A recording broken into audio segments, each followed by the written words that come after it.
Donc voilà, nous sommes tous ici, c'est incroyable, nous sommes rassemblés.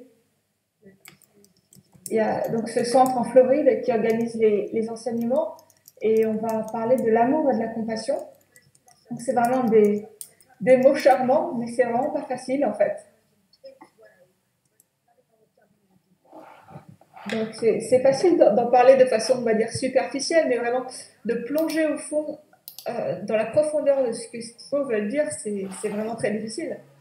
C'est un choc, c'est un choc profond, le bouddhisme mahayana. Donc, mais pour commencer, je vais faire une petite motivation pour nous lancer dans la bonne direction. Donc on a les prières en tibétain et en anglais. Donc, on va dans la bonne direction et pour cela, il faut établir notre motivation et pour ça, on peut penser pourquoi est-ce qu'on s'est rassemblés. La motivation, ça veut dire ça finalement. Pourquoi est-ce qu'on s'est rassemblés? Pourquoi est-ce qu'on écoute ces enseignements? La première chose, c'est afin de nous aider à utiliser ces outils, à développer notre potentiel incroyable. Et deuxième point, c'est parce qu'on habite ensemble, on vit ensemble dans ce monde complètement dingue. Et donc, les deux premières lignes, c'est pour ceux d'entre nous qui sentent que nous sommes bouddhistes, c'est pour se rappeler qu'on fait confiance au Bouddha, ses enseignements, ces deux premières lignes. Et on essaie de penser cela pendant qu'on chante en tibétain.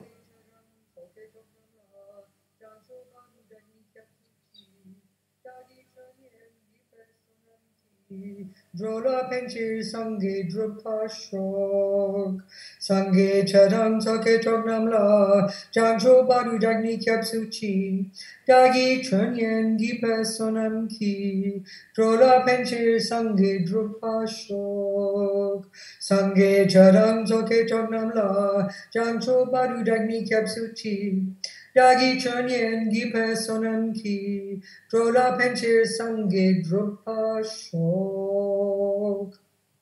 All right. So, as we know, these marvelous techniques, comme vous le savez,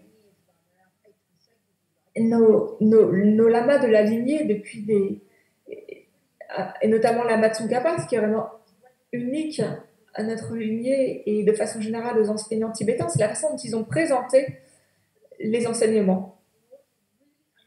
Et afin de vraiment comprendre la vue du Mahayana en ce qui concerne l'amour et la compassion, eh bien, il nous faut comprendre la globalité du chemin et comment ça se situe dans la globalité du chemin. Il faut le situer dans la globalité du chemin.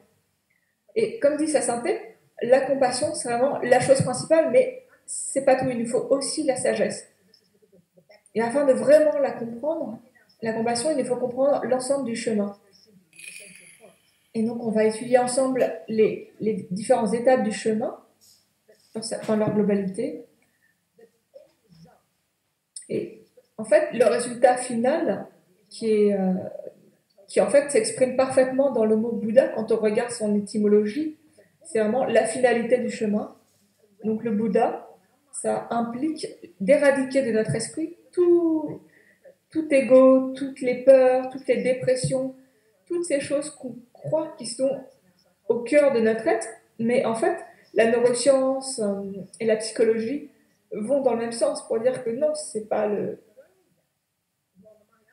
Et ce qui est vraiment exceptionnel dans le bouddhisme, c'est justement de nous dire non, ça c'est pas nous. On peut, en suivant les enseignements, on peut atteindre notre propre nirvana, qui est le but du Hinayana, qui est vraiment quelque chose d'incroyable. Mais en fait, on peut même aller plus loin. On peut atteindre la bouddhéité grâce aux deux ailes, la compassion et la sagesse. Et donc, en mettant en pratique les 6 perfections, on va atteindre l'éveil. Et ça va nous permettre, parcourir le chemin va nous permettre de développer toutes les qualités de notre esprit, l'amour, la compassion, toutes les différentes qualités. Et en fait, c'est choquant parce que c'est contradictoire avec ce que nous dit la psychologie ou la neuroscience. Les enseignements de Bouddha sont différents de ces approches-là. par rapport au but final. Les enseignements du Bouddha nous permettent de comprendre, de faire la distinction entre nos neuroses et nos aspects positifs de l'esprit, afin qu'on se débarrasse des neuroses, de tous ces déchets, toutes ces toxines, et qu'on développe les bonnes graines. C'est un peu comme faire un jardin. Si on ne connaît rien au jardinage, si on ne sait pas la différence entre une belle fleur et une plante vénéneuse, alors on va pouvoir rien faire. Et c'est la même chose pour notre esprit. Toute la même chose, c'est exactement la même chose, la même chose, la même chose dans notre esprit.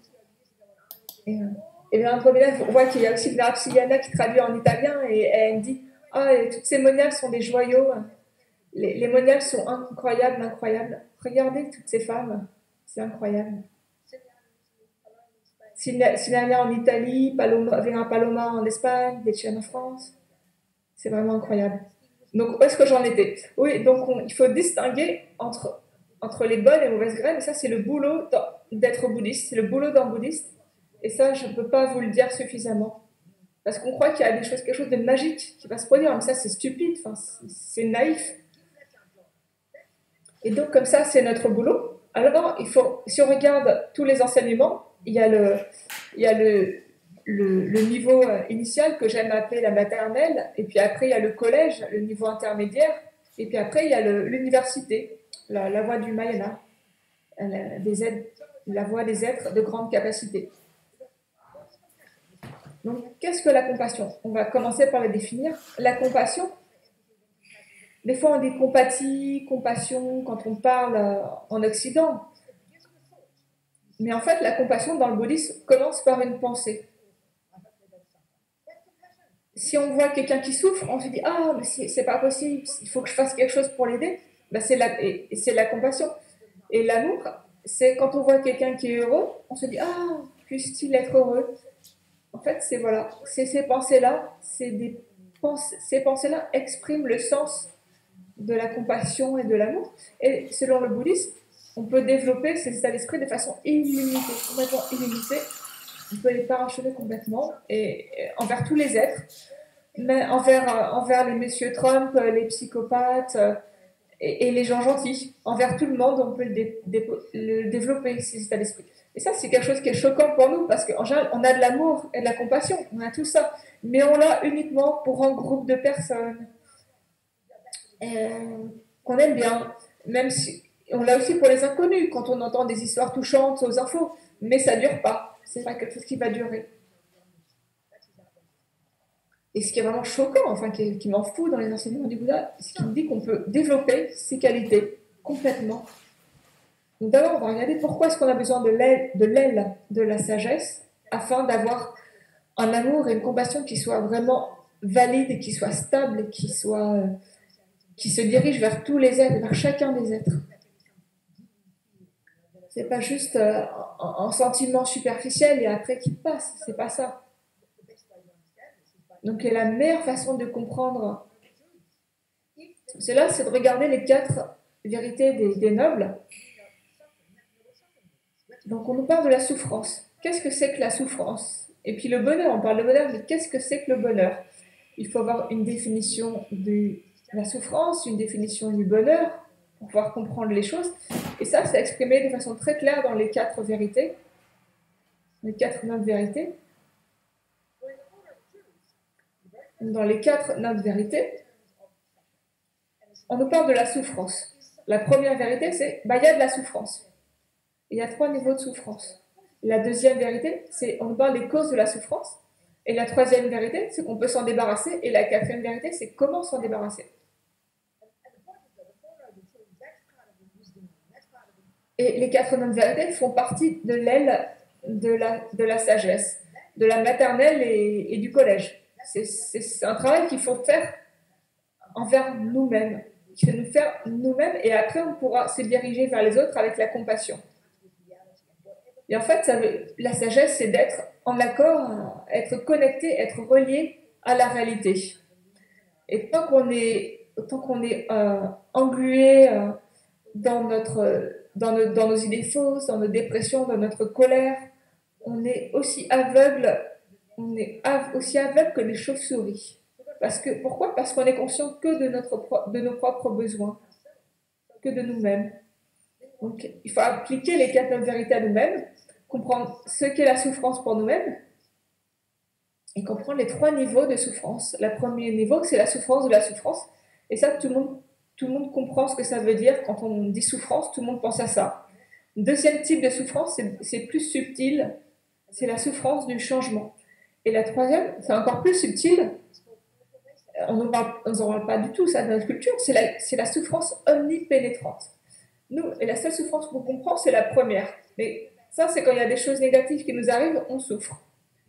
Voilà. C'est quand il y a des choses pas sympas qui nous arrivent, on souffre. On a mal au genou, c'est de la souffrance. Notre copain nous quitte, c'est de la souffrance. On est dans une zone de guerre, c'est de la souffrance. Ça, on le comprend tout de suite. Et ça, en fait, nous, c'est la seule souffrance qu'on comprend. Quand on frappe un chien, on a de la compassion pour le chien, mais c'est basé sur le premier niveau de souffrance. Mais en ce qui concerne pourquoi est-ce que les gens souffrent dans la vue matérialiste du monde, le chien souffre parce que c'est une victime innocente de ce méchant monsieur qui le frappe. On voit ça à ce niveau-là. Et les gens qui sont dans une zone de guerre, c'est parce qu'il y a un pays ennemi qui lâche des bombes sur eux. On voit ça de cette façon-là. Il y a des gens innocents d'un côté et puis il y a des méchants d'un autre. Et on a de la compassion pour ceux qui sont innocents et on a de la colère pour les méchants. Ou bien on a de la dépression, ça dépend de notre personnalité. Soit on a de la colère, soit on est déprimé. Donc, comment cultiver notre amour et compassion pour tous les êtres? Eh bien, il nous faut comprendre ces trois niveaux de souffrance. Et pour ça, il nous faut comprendre le deuxième niveau de souffrance. Il faut comprendre la deuxième vérité, les causes de la souffrance.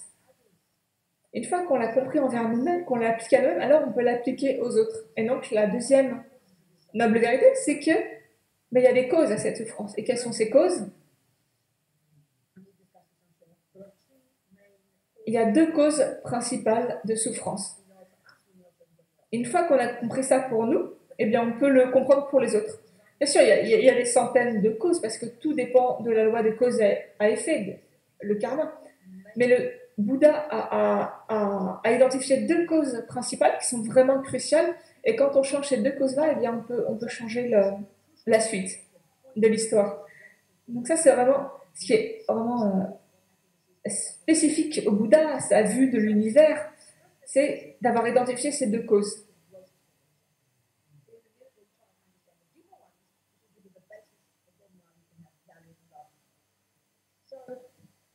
Donc, les deux causes de ma souffrance, le copain qui est méchant envers moi, pourquoi? Il dit, si je suis en train de pleurer, tu dis, ah, pourquoi tu souffres, Robina? Ben, c'est mon copain, il était méchant avec moi.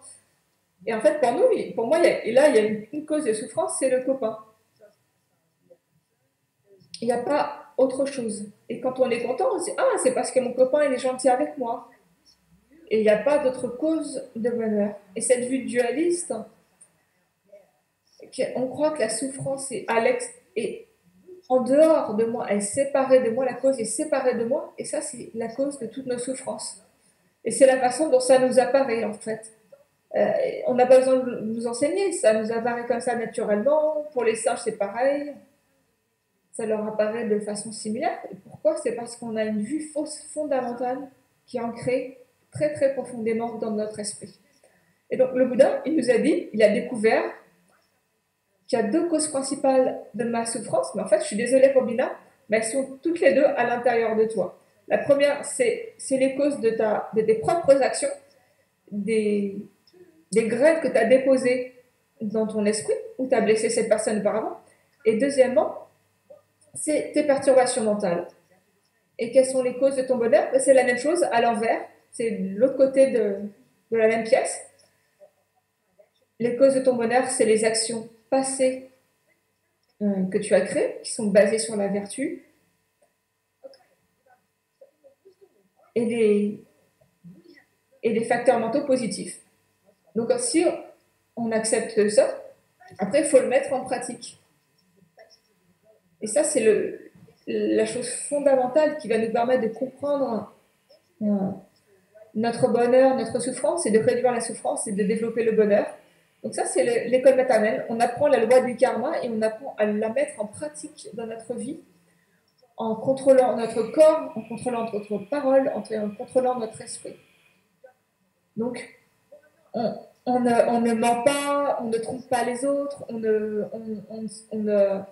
s'engage pas dans une relation avec le partenaire de quelqu'un d'autre, etc. Pourquoi? Parce que ces actions vont laisser une graine dans ton esprit qui vont se développer qui vont se manifester comme souffrance dans le futur. Donc si tu ne veux pas souffrir, arrête de blesser les autres, de faire souffrir les autres. Ça, c'est la première chose. Et après, ce que tu fais, c'est que tu purifies ton karma négatif, les graines négatives que tu as déjà plantées, tu vas les purifier. Et donc, on commence à comprendre comment l'esprit fonctionne. Et donc, à ce moment-là, on commence le vrai boulot d'un bouddhiste. Et ça, c'est vraiment le travail en tant que bouddhiste, c'est ça, c'est de connaître la psychologie bouddhiste et reconnaître les graines positives et les graines négatives. Et ça, si on ne fait pas ce boulot-là, alors on loupe le coche. Et en particulier en ce qui concerne l'attachement. Comme disait Lama Yeshe, pendant une année, je pourrais vous parler de l'attachement pendant une année complète, mais vous commenceriez même pas à comprendre vraiment l'étendue de l'attachement et ce que ça veut dire. Donc quand on commence vraiment à être bouddhiste, quand on commence à générer le renoncement, c'est quand on commence à faire ce travail. Et ça, on fait ça avant d'aller au deuxième niveau de souffrance, sans même parler du troisième. Et on regarde autour de nous et on se rend compte que tout le monde souffre et tout le monde blâme l'extérieur. C'est à cause de ma maman, c'est à cause de M. Trump, etc. Et cette vue-là, on peut dire en fait que l'aile de la sagesse, l'aile du renoncement, et en fait c'est de la compassion envers nous-mêmes parce que c'est comme si on est malade parce qu'on mange n'importe quoi, on apprend la nutrition et donc on peut, par exemple, si on mange trop de sucre, on arrête de manger du sucre et on est bien, et ben c'est faire preuve de sagesse et de compassion envers soi-même. Mais la compassion qu'on a maintenant, elle nous dirige vers la colère parce que on voit que on identifie l'extérieur comme la cause de notre malheur. Et on a la compassion qu'on a, on l'a envers les enfants, les animaux et quelques personnes qu'on aime bien. Finalement, c'est tout. Mais c'est pas vraiment ça. C'est pas ça la compassion. C'est pas utile une telle compassion. Parce qu'il nous faut corriger notre vue fondamentale qui est fausse en fait. Il nous faut d'abord l'appliquer à nous-mêmes et puis après on l'applique aux autres. Et on ne peut pas sauter cette étape. Parce que même juste si on pense au premier niveau de souffrance, le fait. D'accord, moi j'ai compris pour moi-même les quatre nobles vérités, j'ai développé une certaine compassion envers moi-même, et à ce moment-là je regarde les autres, eh bien ok, donc je vais avoir de la compassion pour le chien, mais aussi j'aurai de la compassion pour la personne qui est en train de le frapper, parce que cette personne, on sait que, eh bien, on sait pourquoi elle fait cela, et pourquoi le chien, il est la victime à ce moment-là, et bien pourquoi? Parce qu'ils ont eu, c'est une blague cosmique en fait, c'est une blague cosmique. Dans le passé, le chien c'était la personne qui le battait,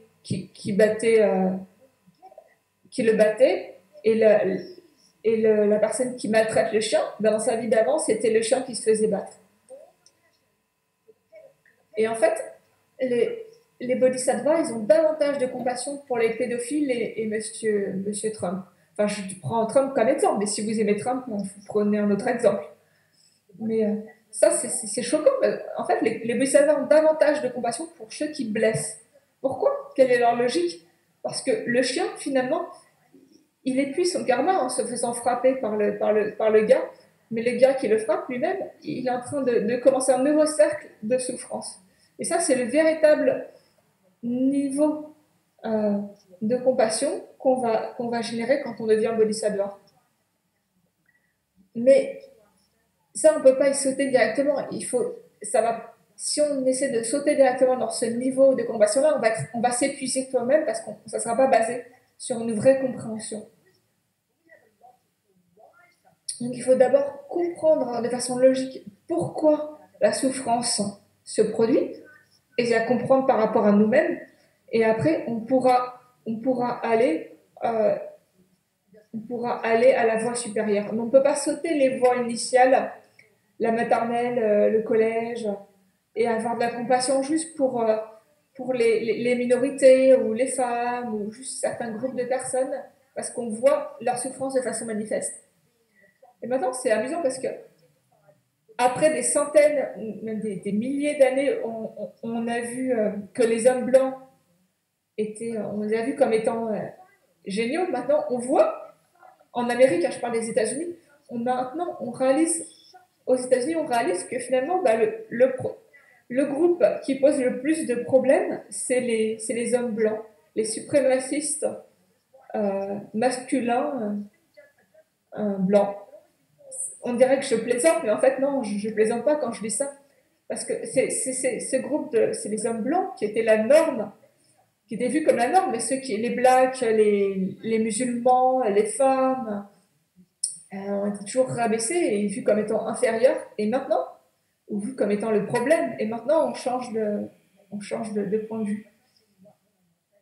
Mais bon, là, je vois pas d'homme blanc en fait sur mon écran, donc ah là, j'en vois un, zut.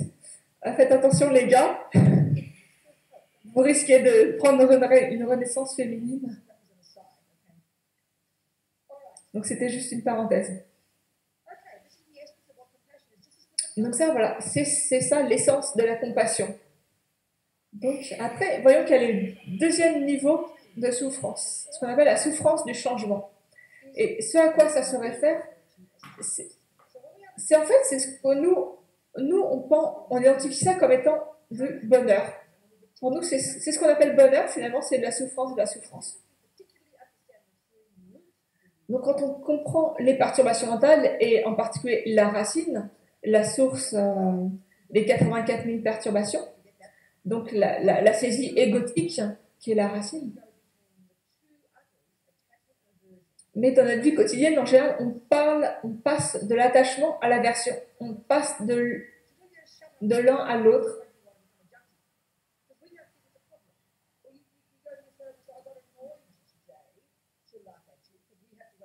Et si on va voir un thérapeute, un psychologue, et qu'on lui dit qu'on a ces deux problèmes, il va rigoler. Mais en fait, pour le Bouddha, la cause de nos souffrances quotidiennes, c'est l'attachement et l'aversion. Et on passe constamment de l'un à l'autre. Et quand, au niveau, on va dire, de l'université, de la voie des aides de capacité supérieure, on comprend qu'en fait, notre esprit, c'est l'esprit d'un junkie, c'est quelqu'un qui est complètement accro. Et notre souffrance principale, c'est l'insatisfaction. C'est l'insatisfaction qui se manifeste quand on dit ah je suis quelqu'un d'horrible, je suis quelqu'un de mauvais. Et c'est la haine qu'on a envers soi-même en fait, le fait de ne pas s'aimer soi-même, de se dévaloriser, de se détester soi-même. Pourquoi? C'est parce on n'a jamais assez. Tout ce qu'on a, c'est jamais assez. Tout ce qu'on nous dit, ce que nos copains nous disent, c'est jamais assez. Il y a toujours cette insatisfaction. Et puis, il y a cette soif émotionnelle de choses à l'extérieur. Et on pense que quand on va obtenir ça, ça va remplir ce vide en nous et on sera enfin satisfaite. Donc, en ce qui nous concerne, on pense que ça, c'est la cause du bonheur. Si on a ce gâteau, on sera heureux.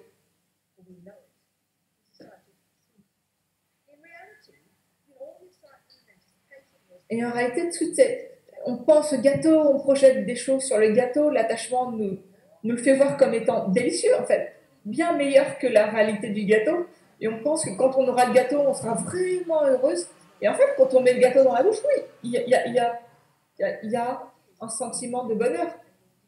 Mais le problème, c'est qu'on pense qu'une deuxième bouchée va nous donner encore plus de bonheur. Mais à partir de là, ça descend. Ça descend en fait. Et ça, le premier moment de plaisir, la première bouchée, c'est là que le plaisir culmine. Et en fait, ce qui se passe, c'est que ça descend. Deuxième bouchée, troisième bouchée, quatrième bouchée. On pense qu'on va avoir davantage de bonheur, mais en fait, là, ça fait que décliner. Et finalement, si on continue, on va finir par vomir. Donc ce bonheur, cette sensation agréable de façon inéluctable se transforme en déplaisir. Et en fait, ça se transforme en la première souffrance. Et c'est la souffrance de la souffrance où on finit par se rendre malade. À manger trop de gâteaux, on se rend malade. Parce qu'on espère le bonheur. Et ça, c'est ce que veut dire la souffrance du changement. Ça, il faut vraiment investiguer, enquêter, la reconnaître. Et une fois qu'on a reconnu pour nous-mêmes, on regarde autour de nous et on voit pas juste les pédophiles ou les gens qui commencent des guerres, les terroristes, mais les gens qui sont sympas et qui connaissent le bonheur, les gens qui semblent être heureux. Et bien en fait, oui, ils font l'expérience de plaisir, mais ces expériences de plaisir vont se transformer en souffrance du changement et ça va se transformer en souffrance manifeste, en maladie et puis en mort. C'est pas être cynique, c'est pas faire preuve de cynisme, c'est juste être réaliste. Quelles que soient les personnes qu'on observe dans le monde, les gens qui sont complètement fous, les gens qui ont l'air d'être heureux, en fait, ils font tous l'expérience de ces souffrances. Et ça, c'est sans mentionner les êtres dans les autres sphères d'existence, qui d'après le Bouddha font l'expérience de souffrance encore plus vaste. Donc, et ça, la base, c'est de comprendre nos propres souffrances. Donc d'abord la maternelle, le collège, à l'école primaire, collège, avant de pouvoir passer au lycée, à l'université, où on va comprendre ça pour les autres. Il faut d'abord faire le travail envers nous-mêmes. Donc sa sainteté, c'est quelqu'un d'extraordinaire. Pour les gens qui rentrent en contact avec eux, ils le voient comme étant quelqu'un d'extraordinaire. Et on a besoin de cela, de voir quelqu'un comme ça d'extraordinaire. Mais après, si on va au niveau suivant et vraiment plonger dans le bouddhisme et dans ses profondeurs, il faut aller au niveau suivant. Et sa santé est toujours en train de faire des blagues, de plaisanter. Il joue pas à être quelqu'un de... Il prétend... Il joue pas à être un saint, mais il fait des blagues et il se relie avec ses blagues à des gens ordinaires, à toutes les personnes. Il se manifeste d'une façon ordinaire et en même temps, sous cette forme ordinaire, il manifeste l'amour, la compassion, la patience. Il n'y a rien qui soit plus puissant que cela. Pourquoi est-ce qu'il est comme ça? C'est parce qu'il a intégré ses points de vue. Il les a complètement intégrés. Donc on est intéressé par le bouddhisme, on veut comprendre le bouddhisme, on veut devenir comme le Dalai Lama, alors il faut appliquer ces méthodes. Ça c'est juste le background. Et donc la première chose, c'est de développer l'aile de la sagesse et de développer l'amour et la compassion envers soi-même. Et quand on parle de renoncement, ça a l'air vraiment horrible. On a l'impression qu'on renonce, qu'on abandonne quelque chose, qu'on abandonne le bonheur. Mais en fait, c'est parce qu'on ne comprend pas ce que ça veut dire.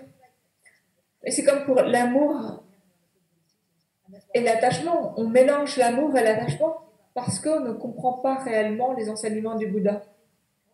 Et quand on nous dit qu'il faut que j'abandonne mon attachement, on pense qu'il faut qu'on abandonne notre cœur, qu'il faut qu'on abandonne notre bonheur. Mais c'est pas du tout ça que le Bouddha veut dire.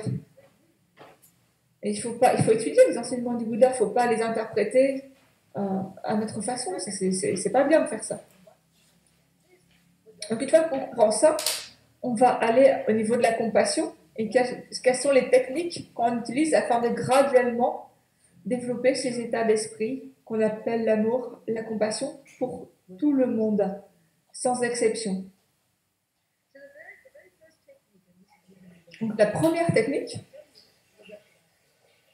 et ça, je vais parler de ça pour toute la suite de l'enseignement parce que c'est tellement profond. C'est tellement profond. L'aile de la compassion est tellement, tellement vaste. Parce qu'on pense que l'amour, la compassion, c'est comme ces sentiments. On pense que c'est des sentiments qu'il nous faut générer.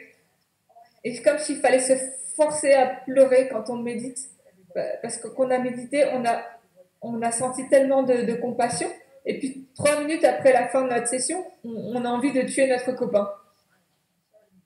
Peut-être que je suis dure avec vous, voilà, je suis méchant, c'est méchant ce que je vous dis, mais ces niveaux-là, c'est comme des enfants en fait. C'est pas de la vraie amour, c'est pas de la vraie compassion. Et dans la méditation tibétaine, il y a la méditation analytique. Ça ne veut pas dire grand-chose, mais en fait, analytique, ça veut dire penser à propos de cela, analyser cela. Ça vient du grec. Et la méditation analytique, c'est utiliser notre esprit pour analyser de façon logique un problème. Donc, on utilise cette technique pour développer la compassion qui va se culminer en bodhicitta. Donc, comme vous savez,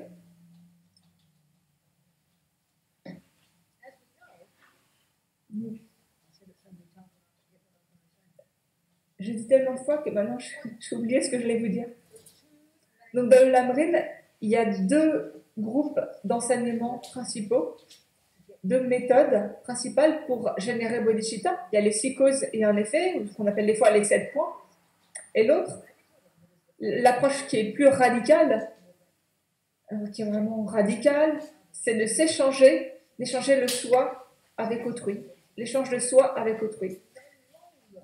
Il n'y a plus le jeu qui dirige le spectacle, mais il y a uniquement les autres qui apparaissent. C'est inconcevable pour nous. Donc c'est un travail de déconstruction de l'ego qu'on va faire de façon graduelle avec beaucoup de travail en mettant en œuvre ces techniques de façon graduelle et qui vont finir par culminer en la bodhicitta. Donc la méthode qu'on utilise, c'est la logique et l'analyse. Parce que l'ego est tellement pervers, en fait. Les perturbations sont tellement perverses elles arrivent tellement facilement à nous diriger et elles nous semblent logiques. Donc il nous faut utiliser la logique en méditation analytique afin de détruire les vues fausses, les vues perverties de l'ego et des perturbations. Donc, une technique que Pabongpa Dechen Rinpo nous enseigne dans la libération. Donc en fait, on peut aussi combiner ces 2 méthodes en 11 points. Mais la première chose, c'est l'équanimité. Ça, c'est la base, c'est la fondation, la racine. Alors regardons la logique de l'équanimité. Qu'est-ce que ça veut dire?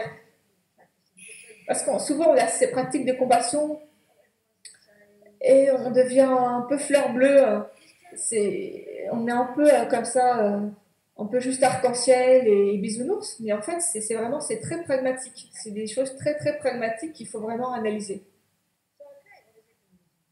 Donc, qu'est-ce que l'équanimité?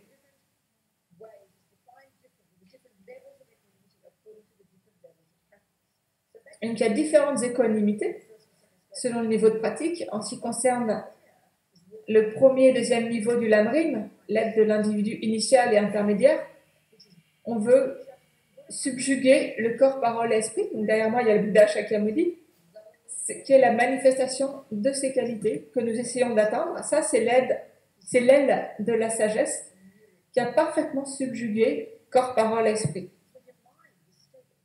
Et afin d'atteindre ce niveau de pratique, Il faut stabiliser notre esprit qui n'aille pas comme un... C'est comme des mini-épisodes bipolaires qu'on a 1000 fois par jour. Comme un yo-yo, on passe de l'attachement à l'aversion. Ça, c'est l'esprit samsarique. Le Bouddha appelle ça samsara, moi j'appelle ça la bipolarité.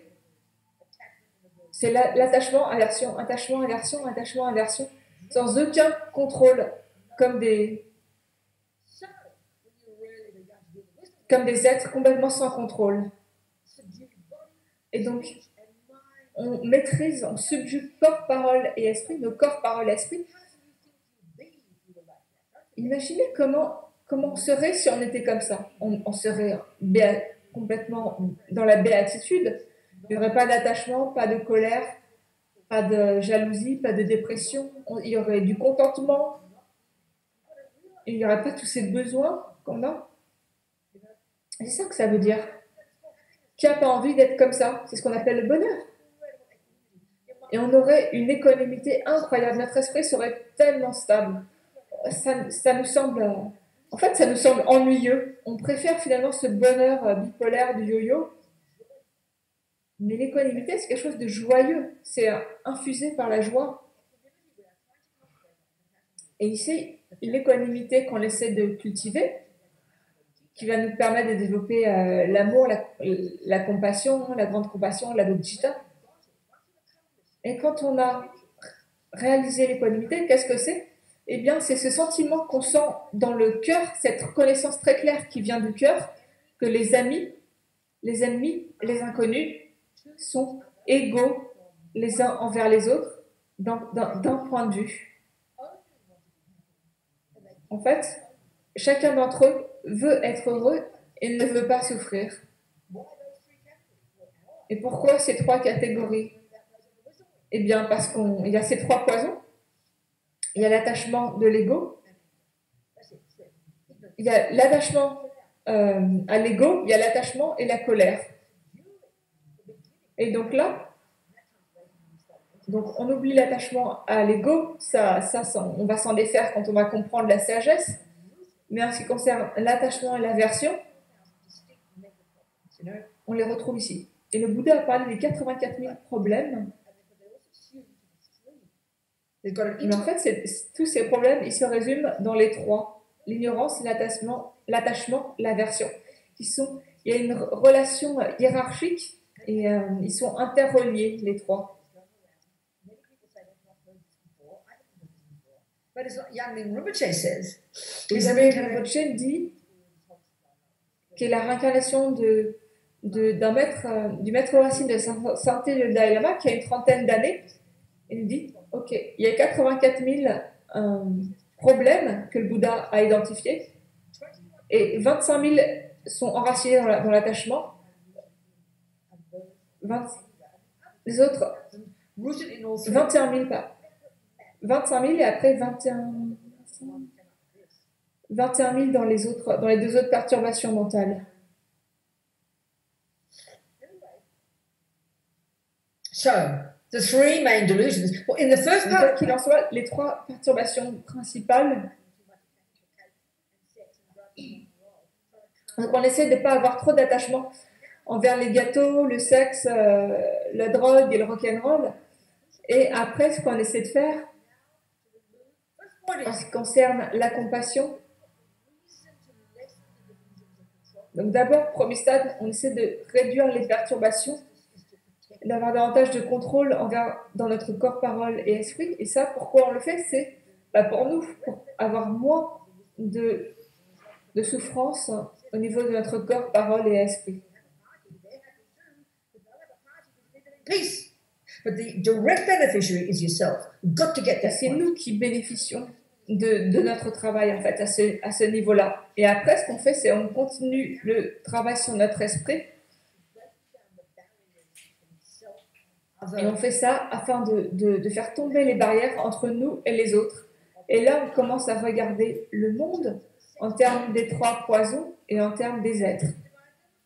Et comment est-ce qu'on les dévise? Les objets de nos attachements, c'est les amis. Nos objets d'aversion, c'est les ennemis. On n'utilise peut-être pas ces termes, mais pensez à ce terme.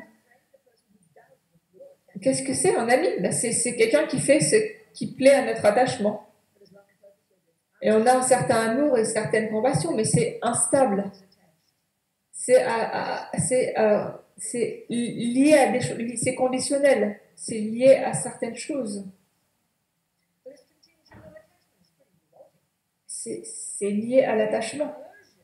Et puis après, on a l'aversion pour ceux qui ne font pas ce que mon attachement veut qu'ils fassent. Et ça, on les appelle les ennemis. C'est les gens qu'on n'aime pas, on n'a pas la compassion pour eux. Et le troisième groupe, eh ben, c'est ceux, ils sont indifférents pour nous. Qu'est-ce que c'est l'indifférence? Donc, revenons à nos trois perturbations mentales. On a les trois poisons, les trois émotions toxiques. Donc, l'ignorance, mal et pas, qui est la racine des autres. Et quand on va arriver aussi à perfection, on va réaliser la vacuité, ça va déraciner cette racine. Et puis ensuite, on a l'attachement et l'aversion. Et donc, ce qu'on pourrait dire, quand cette ignorance est reliée au jeu, on appelle ça la saisie égotique. Donc, c'est l'ignorance. Et donc, il y a les trois actions de ne pas blesser les gens par notre corps, de 4 par la parole, et les 3 par l'esprit. Ça nous permet de contrôler les niveaux importants de saisie. Et moi, j'appelle ça, c'est être un junkie, complètement un addict, un accro. Et si on regarde le monde, si on est par exemple en colère envers notre sœur, c'est un vrai cauchemar parce on trimballe ça avec eux tout le temps. Le premier niveau de pratique, c'est les 10 non-vertus qui vont nous permettre de réduire le niveau le plus grossier de l'ignorance, où on voit les choses comme étant noires ou blanches. Toi, tu as tort et moi, j'ai raison. On voit ça autour de nous avec les suprémacistes, les racistes suprémacistes, les communismes, etc. En fait, on voit, c'est une attitude dualiste, il y a eux et nous. Donc c'est un esprit qui est vraiment fondamentaliste, qui divise les êtres en deux groupes. Donc il y a les objets d'attachement, les amis, objets d'aversion, les amis, et quels sont les objets de l'ignorance? Eh bien, c'est l'indifférence, l'indifférence complète. On s'en fiche complètement. On s'en fiche complètement de ces gens-là. Et c'est ce qu'on appelle un inconnu. Qui est un inconnu? C'est quelqu'un qui n'a ni fait ce que mon attachement veut et qui n'a pas non plus fait ce qu'on ne veut pas. Et donc, on adore complètement l'ami, on déteste l'ennemi et on ignore complètement les étrangers. Et qui sont les étrangers? C'est 99,99% des gens. On n'aime pas penser de cette façon-là, mais observer le monde. Donc une fois, j'étais à New York, enfin non, je lisais le New York Times sur mon iPad, et et il y avait un titre qui disait 350 personnes sont mortes dans un accident de ferry en Tasmanie, qui est un État australien. Mais en fait, moi, j'ai un passeport anglais et américain, mais je me sens encore comme une Australienne. Je suis supposée me sentir américaine comme j'ai un passeport américain. Et j'aurais demandé, quand j'ai eu mon passeport américain, elle m'a dit, j'ai dit, est-ce que je peux regarder mes autres nationalités? Et on m'a dit, aux États-Unis, on m'a dit, ah, mais tu peux avoir autant de nationalités que tu veux, tant que dans ton cœur, tu es américaine. Yes, tant que ça c'est telle allégeance envers les États-Unis. Bon, bref, ça c'est encore une autre histoire. Et donc, il y a 350 personnes chez moi. Et puis, en fait, il ne disait pas Tasmanie, mais Tanzanie. Donc, c'est pas chez moi, ça. En fait, c'est pas chez moi, c'est ailleurs. Donc, il fallait que je réfléchisse où ça se situait finalement cet endroit. Mais finalement, c'était pas chez moi. Donc, mon esprit a changé. Pourquoi? C'est parce qu'on a les 3 poisons. Illogic of them. This is the Donc, point. il nous faut comprendre à quel point c'est illogique, à quel point les perturbations sont complètement folles. C'est juste des distorsions qui exagèrent. C'est des états d'esprit complètement fous, qui ne sont pas valides. Donc, il nous faut utiliser la logique pour débattre avec elle et pour ouvrir notre esprit et réaliser que maintenant, en fait, on devrait être embarrassé de voir tout l'univers en termes d'être. De ne pas voir cela, en fait, on devrait sortir embarrassé. Parce qu'on les voit au travers de nos propres besoins. On voit tout le monde, les êtres humains, les animaux, au travers de nos besoins. Si c'est un serpent et que moi je suis attachée au serpent, je vais m'attacher au serpent, je vais vouloir nourrir le serpent et je vais tuer les souris parce que les souris embêtent les serpents, etc. Mais si c'est l'inverse, si j'aime les souris, je vais avoir l'état d'esprit inverse. C'est complètement irrationnel. On n'en pense pas ça. Nous, on pense qu'on est intelligent. Pourquoi? Parce qu'on ne connaît pas ces 3 poisons. Et donc, on voit tous les êtres au travers de ces lentilles de l'attachement, de l'aversion et de l'indifférence. Pourquoi? Parce que l'attachement, c'est lui qui dirige le spectacle, qui dirige l'attachement de l'ego qui est fondamental. Et comme disait Lama Yeshe, c'est le jeu qui crée le concept des autres. Et on va essayer de casser cette conception. Et quand on va réaliser la vacuité, on s'en sera débarrassé, il n'y aura plus ce sens de moi. Donc, l'aile de la sagesse, on fait le travail de façon conventionnelle.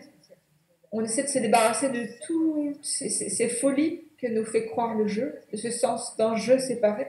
Et puis, quand on arrive à la vacuité, alors là, on va trancher la racine. C'est pour ça qu'avec la bodhicitta, parce que si on n'a pas bodhicitta, oh non, je veux pas parler de ça, c'est autre chose. Donc, on va revenir sur l'équanimité. Quelle logique il faut développer pour débattre,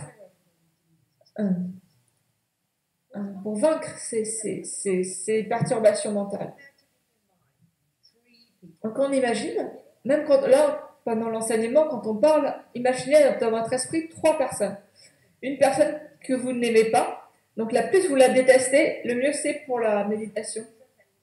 Si vous avez le courage de faire ça, quelqu'un qui a abusé de vous dans le passé, ou quelqu'un d'autre, si vous pouvez visualiser cette personne que vous détestez, envers laquelle vous avez de l'aversion, on a cette histoire avec cette personne, peut-être c'est notre sœur qui nous embête, ou c'est notre ex qui est méchant et tout. Donc on a cette personne vraiment en face de nous, l'objet d'aversion, qu'on appelle l'ennemi. Là, on l'a en face. Et à droite de nous, quelqu'un envers qui on a de l'attachement, notre amoureux, quelqu'un qui nous semble parfait, quelqu'un qu'on aime, qu'on apprécie. Et puis de l'autre côté, on met un inconnu. Par exemple, prenez quelqu'un sur Zoom là que vous ne connaissez pas, vous choisissez quelqu'un sur Zoom dans la galerie des participants, vous ne connaissez pas, c'est votre inconnu. Et quand on voit l'ami, à travers des lentilles de notre attachement, des lunettes de notre attachement, et l'attachement, c'est ce vampire assoiffé à l'intérieur de nous. L'amour, c'est de ne pas vouloir que la personne... Quand on pense à l'amour, que vouloir que la personne soit heureuse, et qu'il soit libéré de ses souffrances, qu'il y ait la compassion, naturellement, notre esprit, notre cœur s'ouvre. Et donc l'attachement, c'est cette soif émotionnelle qui vient d'un besoin, d'une soif qui est à l'intérieur de nous.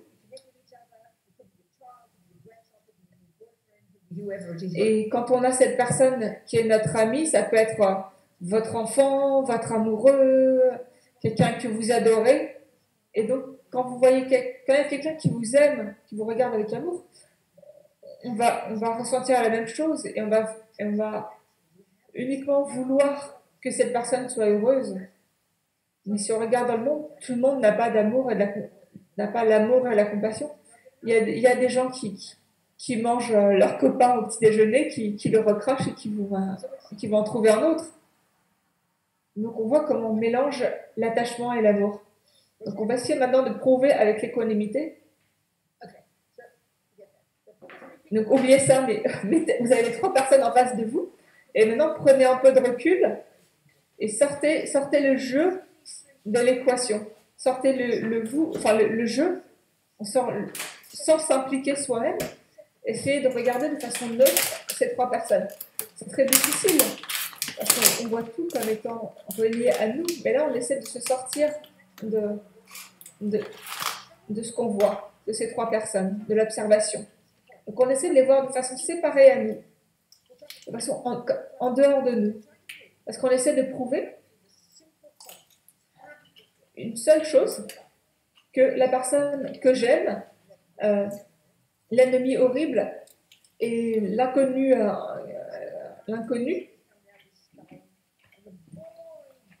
qui est ennuyeux, l'inconnu qui est complètement ennuyeux, et bien en fait on essaie de voir que ces 3 personnes, de leur point de vue, dans leurs chaussures, de leur point de vue à eux, de leur côté à eux, ils sont égaux entre eux. Ils ne sont pas égaux envers ce qu'ils font par rapport à moi, ils ne sont pas égaux dans leur talent, dans leur taille. Non, d'accord. Mais d'un point de vue-là, ils sont égaux. Et ça, c'est le point fondamental. C'est que tout le monde veut être heureux. Personne ne veut souffrir. Donc, ce qu'on essaie de voir de façon logique, eh ben, c'est le moteur de ces 3 personnes.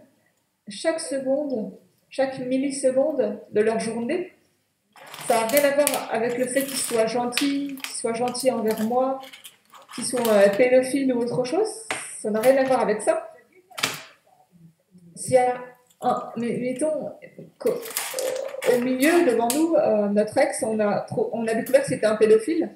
Donc qu'est-ce qu'on fait? Donc on a ce label pédophile et on flippe complètement, on est complètement enragé. On dit comment il ose être comme ça, faire ça, c'est complètement horrible. Il n'y a rien d'autre que ça, en fait. On le voit uniquement de cette façon-là. Parce que la colère nous le fait voir complètement de cette couleur, la couleur de la pédophilie. Voilà, on prend ça comme exemple. On le voit uniquement comme ça, de cette façon négative. Et puis, d'entendre, et le Bouddha dit, Robina, en fait, lui aussi, il veut être heureux. Ça, on est choqué, parce que quand on entend ça, on ne peut même pas l'entendre.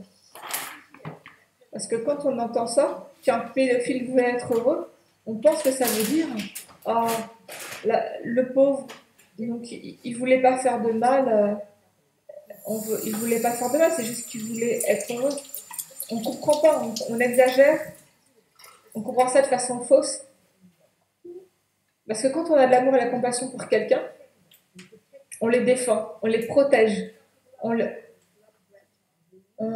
excuse leur comportement. Par exemple, si c'est notre enfant, peu importe ce qu'il va faire, on va le défendre. Ouais, oui, mais le pauvre, il ne pouvait pas s'empêcher de faire ça. Si tout le monde le critique, on va mentir pour le protéger. Parce que l'attachement exagère. Donc, on va tout excuser. On va dire, oui, mais vraiment, en fait, il n'est pas vraiment comme ça. Il ne voulait pas faire ça.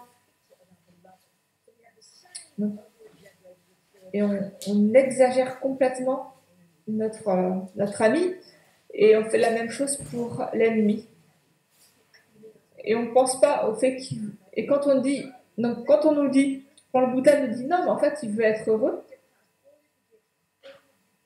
bien, ça n'a rien à voir avec toutes les choses qu'il a fait ou pas. C'est juste, on arrête de voir l'être au travers de nos lunettes qui sont personnelles. Juste, il faut le voir comme une personne conduite par l'attachement, par la colère, par les peurs, par les neuroses, par la force de ces karmas négatifs. Et c'est pour ça qu'on ne peut même pas commencer à faire le boulot de l'équanimité tant qu'on n'a pas fait l'école maternelle et le collège, quand on s'est défait de ses propres perturbations, quand on a identifié nos propres perturbations, nos karmas, on n'est pas prêt pour faire ce travail sur l'équanimité. Ça, c'est du boulot, c'est du boulot dur. Ça demande beaucoup de courage. Ça demande vraiment beaucoup de choses, de l'honnêteté. Tous les êtres sont sous le contrôle de leur karma passé. Et en fait, c'est à cause du karma que cette personne est un pédophile. Dans cette vie, il est né et il fait ces actions-là à cause de ce qu'il a créé dans ses vies passées. Et en fait, c'est parce que c'est quelque chose que ses parents ont pas bien fait, qui fait qu'il est comme ça. Mais non, c'est à cause des actions qu'il a faites dans la vie passée, des habitudes qu'il a créées dans la vie passée. Et par exemple, si on n'arrête pas de manger du gâteau sans aucun contrôle, c'est à cause des habitudes qu'on a créées dans le passé. Imaginez, vous avez un esprit comme ça, vous ne pouvez pas vous empêcher d'agresser des jeunes garçons, des jeunes filles ou des adultes toute la journée.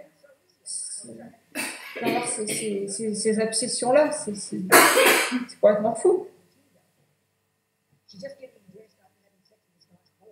And it was quite distressing, she said, because she looks over to the boy in the bed and he's on his Tinder getting the next girlfriend. Et il y avait, j'ai comme ça quelqu'un qui m'a dit, j'étais avec un garçon et puis on venait de coucher ensemble et puis juste après il était sur l'appli Tinder pour trouver une nouvelle partenaire juste après quoi. C'est déjà il vient d'être avec une femme mais voilà juste après il est déjà en train de chercher quelqu'un d'autre pour encore être avec une nouvelle personne. Imaginez l'état d'esprit que c'est, la torture mentale que c'est. Oubliez le mal qu'il fait à leur partenaire, mais l'état d'esprit qu'a cette personne, comme ça, d'insatisfaction. Ou les gens qui sont obsédés par les théories du complot, par ces théories complètement folles. Ils n'ont pas de contrôle en fait. Ils sont complètement obsédés par ces idées. Et donc, la première chose, c'est l'équanimité, de voir la personne comme étant dingue. Et pourquoi pourquoi il y a certaines personnes qui sautent sur des enfants, il y en a d'autres qui s'empiffrent de gâteaux. Pourquoi? En fait, c'est parce qu'ils veulent être heureux. Tous les êtres veulent être heureux. Et il n'y a rien d'autre que ça, finalement. Il faut comprendre cette logique-là et regarder l'ami, l'inconnu, l'ennemi. Tous veulent être heureux. C'est juste ça, en fait. Chacun d'entre eux veut être heureux. Comment on applique ça après dans la vie quotidienne? He's playing with a smelly kid next door. You can't stand this kid. And maybe he's a creep. Imaginez que... Et quand on a de l'équanimité, on n'est pas en train de dire que toutes les personnes sont des saintes, c'est pas du tout ça. Mais c'est qu'on voit au-delà de ce que manifeste la personne. On se dit, ok, ils sont égaux entre eux dans le sens, dans leur souhait, dans leur recherche du bonheur. Ça ne veut pas dire qu'il faut excuser leur comportement ou tolérer leur comportement, c'est pas ça. Il faut regarder au-delà de ça et reconnaître leur souhait d'être heureux. Toutes les personnes dans l'univers cherchent le bonheur. Et l'équanimité, c'est ça, c'est comprendre cela. Peut-être vous voulez me poser des questions. Thank you, Venerable Robina. If anyone has questions, please. Merci, Venerable Robina. Si vous avez des questions, vous pouvez les envoyer à Rebecca dans le chat ou vous pouvez lever la main et on réactivera votre micro. Donc, si vous avez des questions, vraiment, c'est important de les poser. Donc, si vous avez des questions, surtout n'hésitez pas. Il n'y a personne, pas de questions. Good. S'il y a une question, Mute her. Talk to me, sweetheart.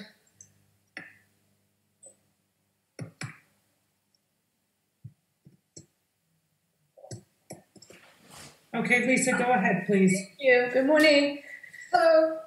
So my question, Venerable Robina, is donc ma question, Venerable Robina, c'est pour les gens qui souffrent d'abus, les victimes d'abus.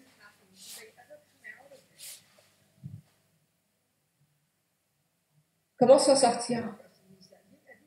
Laisse-moi te poser une question. Ramenons cette question sur Terre.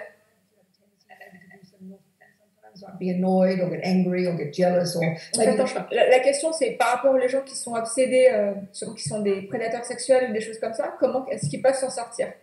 Donc Robina dit, est-ce que toi, tu as vu ce genre de pensée dans ton esprit, des pensées d'attachement? Est-ce que tu as vu qu'elles pouvaient t'en sortir? Oui, oui, j'ai vu que je pouvais travailler dessus. Et je pense que il y a différents... Lisa dit, oui, en fait, il y a différents niveaux. Donc, crier sur quelqu'un, c'est négatif. Mais tuer quelqu'un ou using another human to the extent of abuser really severe. d'un enfant, tout ça, c'est autre chose quand même. C'est un autre extrême. D'accord, mais c'est le même principe, nous dit Rodimia. Quand on comprend le premier niveau et qu'on comprend à contrôler notre corps, parole, esprit, et là, on regarde l'attachement, la colère, la nature du karma. you have all the nuts and bolts of that Buddhist philosophy. Quand on a compris tout ça et qu'on maîtrise ça, on a les outils, on maîtrise les outils par rapport à nous-mêmes, alors on peut comprendre les autres. Je sais qu'on est dans cette vie avec ces tendances. Oui, elles nous blessent, mais on voit. C'est juste, par exemple, pour ne pas manger trop de gâteaux, à quel point c'est difficile. C'est difficile de se contrôler nos habitudes alimentaires. Et donc, quelqu'un qui est né avec un attachement complètement débridé comme ça, et ben, à quel point ça va être difficile pour lui de contrôler ça. Ça ne veut pas dire que c'est impossible, mais ça veut dire que ça va être 1000 fois plus difficile parce qu'on est tellement sous l'emprise de ces perturbations. Et c'est ça qui va nous servir de base à notre compassion, parce que nous, avec nos habitudes, par exemple alimentaires, on voit déjà à quel point c'est difficile de s'en sortir. Et donc, on se dit, ah oui, ça va être encore 1000 fois plus difficile de se sortir de ce type d'attachement. Et donc, on développe de la compassion. Et j'ai eu une interview avec quelqu'un qui est mort en prison. You know, a person, he ate humans and put eggs in fridges and that kind of C'est thing. quelqu'un qui tuait qui était cannibale, en fait. Il mettait des gens dans son frigo après pour les manger. C'est complètement fou. Mais en fait, ce qu'il disait, c'était quelqu'un finalement il disait quand j'étais petit, instinctivement, je voulais tuer des créatures. Seule personne me l'enseigne. And what it is that causes us to get pleasure. Ça, en fait, il nous faut comprendre pourquoi est-ce qu'on a cette habitude de vouloir tuer, torturer. If you're Pourquoi est-ce qu'on a certaines habitudes? C'est de l'habitude en fait. Par exemple, si on est habitué à manger des cookies, ça va être extrêmement difficile d'arrêter. Et pour lui, c'est de torturer des êtres, c'est son habitude, parce qu'il a pris cette habitude de faire ça et il tire du plaisir de ça en fait. the way we Ces habitudes nous donnent du plaisir, on tire notre plaisir de s'engager dans ces habitudes, que ce soit de manger des cookies, d'avoir plein de relations sexuelles, de tuer. On tire du plaisir de ça. Et donc, en comprenant ce mécanisme, alors, on va pouvoir travailler dessus et on va pouvoir changer ça. I personally am very challenged. Donc, Lisa me dit, moi, c'est vrai que je travaille beaucoup avec les animaux et dans les abris pour les animaux, des animaux qui ont été abusés. Et j'essaie tellement de comprendre. C'est vraiment ça. J'arrive pas vraiment à comprendre. I get angry. and Lisa, Et so donc, je me mets en colère.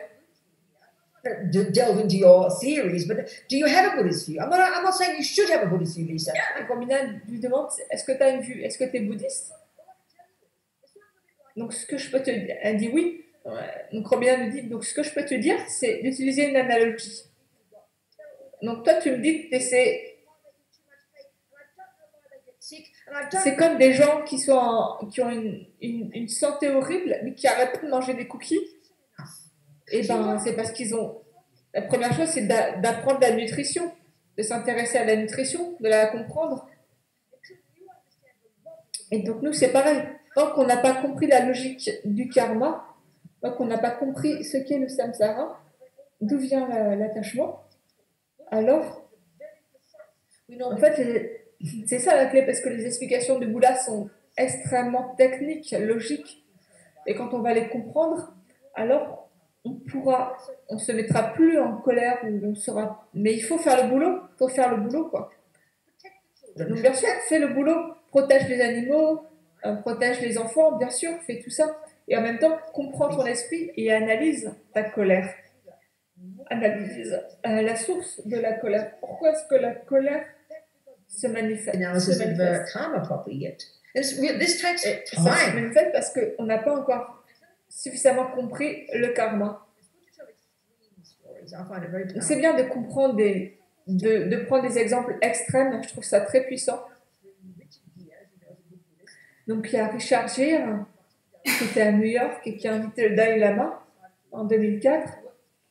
Il a, dans le cadre de la Liberation Prison Project, il a fait du travail dans les prisons.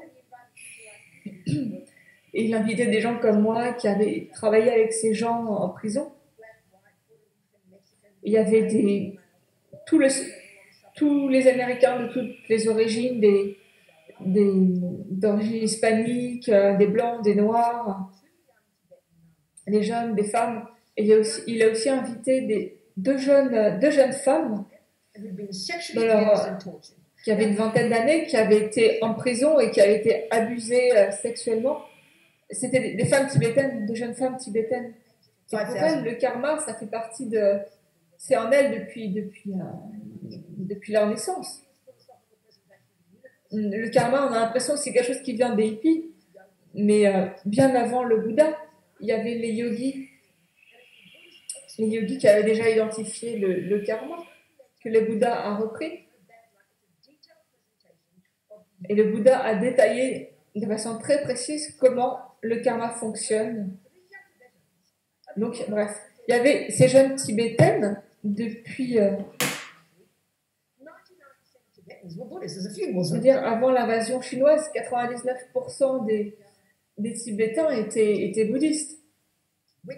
They even translated the Bible into Tibetan. They couldn't. Depuis, il y a les chrétiens qui ont essayé de s'implanter au Tibet, mais ça n'a pas marché parce que tous les Tibétains étaient bouddhistes. Ça fait partie d'eux vraiment profondément.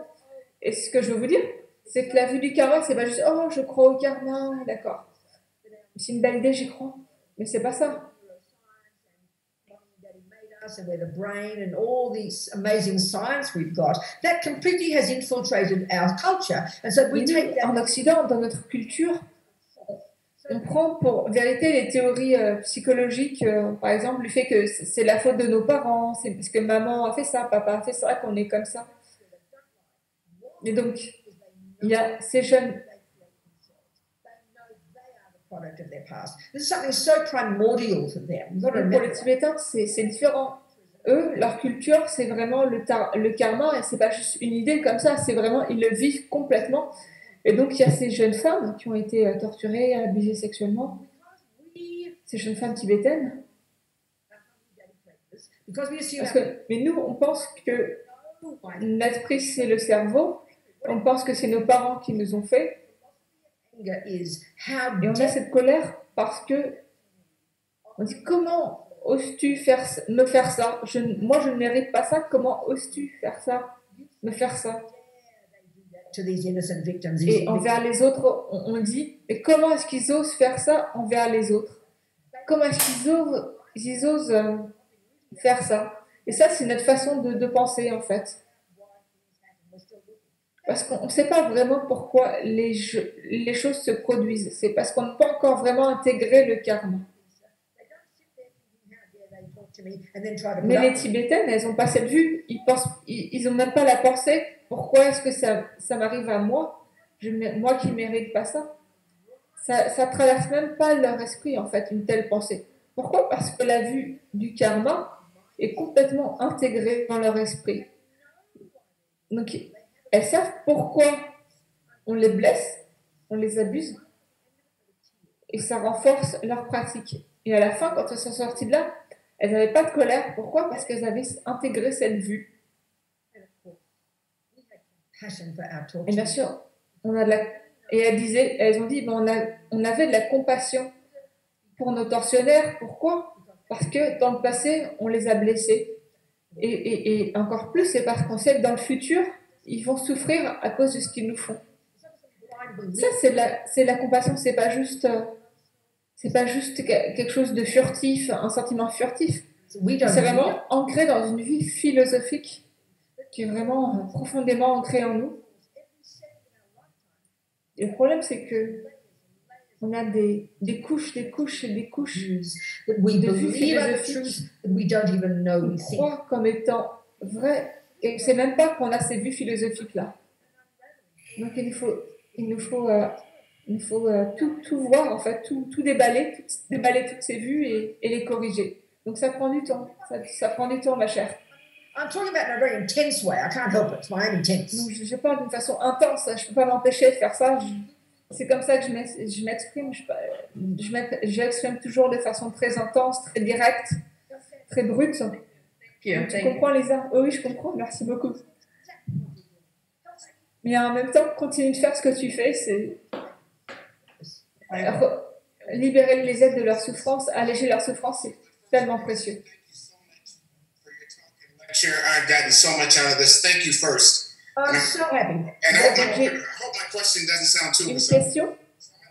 Et d'abord, je voulais te remercier pour ton enseignement. Donc moi, je suis conseillère en milieu carcéral. Et ton explication du karma est très très claire. Mais il y a certains travailleurs sociaux ou psychologiques, personnes qui travaillent dans les prisons. Pour nous, comment ma vie passée m'a mis dans cette position. Et j'aime travailler avec la population carcérale, mais je me demande comment est-ce que je suis arrivée là? Qu'est-ce que j'ai fait pour arriver là? Pour être gardien de prison, j'aime ce boulot, mais je me demande comment est-ce que mon passé m'a conduit là? Parce qu'il faut que j'ai de la compassion pour les prisonniers. En même temps, je suis séparée d'eux. Donc, en tant que psychologue, d'un point de vue en tant que psychologue, on va dire, conseiller psychologique, j'ai de la compassion pour eux, mais en même temps, je me demande comment je suis arrivée là. I was sitting there editing a Buddhist magazine, and this young Mexican-American ex-gangster, he wrote a letter. He'd read a Buddhist book. It had Arabic. J'ai rencontré un prisonnier qui m'a écrit.